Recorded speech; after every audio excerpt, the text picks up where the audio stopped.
Hello বন্ধুরা, সকলকে জানাই আন্তরিক শুভেচ্ছা অভিনন্দন। আশা করি সকলেই ভালো আছেন।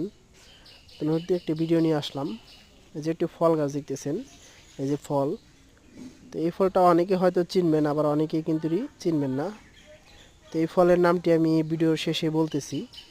ফল আপনাদেরকে পেরে দেখাই, প্র্যাকটিক্যালি পেরে দেখাচ্ছি যে এই ফলটি আসলে কীরকম। এই ফল গাছটা খুব ছোট, কিন্তু এই ফলগুলো 12 মাসই ধরে। আপনার সব এর সিজন আর সিজন নেই, হয়তো সিজনকালে একটু বেশি ধরে, কিন্তু আপনি 12 মাসই এই ফলগুলো পাবেন। এই আঙ্গুল ফলের মতো ঝোপায় ঝোপায় ধরে, এটা আঙ্গুল ফলের মতো ঝোপায় ঝোপায় ধরে, তবে আঙ্গুল ফলটি ছোট আর এটা কিন্তু বড়। দেখুন, এটা বড় আর আঙ্গুল ফলটি ছোট।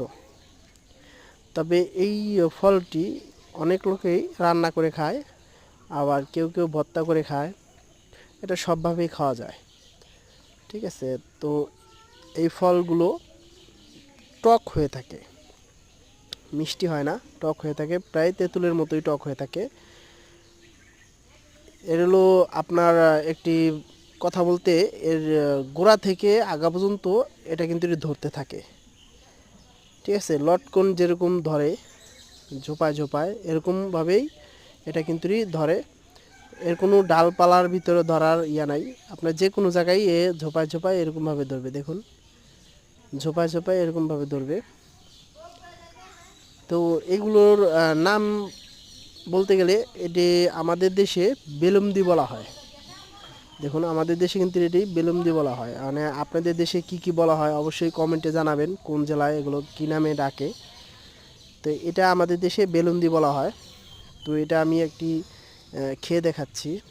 এটা কিন্তু খুবই টক, এটা খুবই টক, মানে তেঁতুলের মতো টক।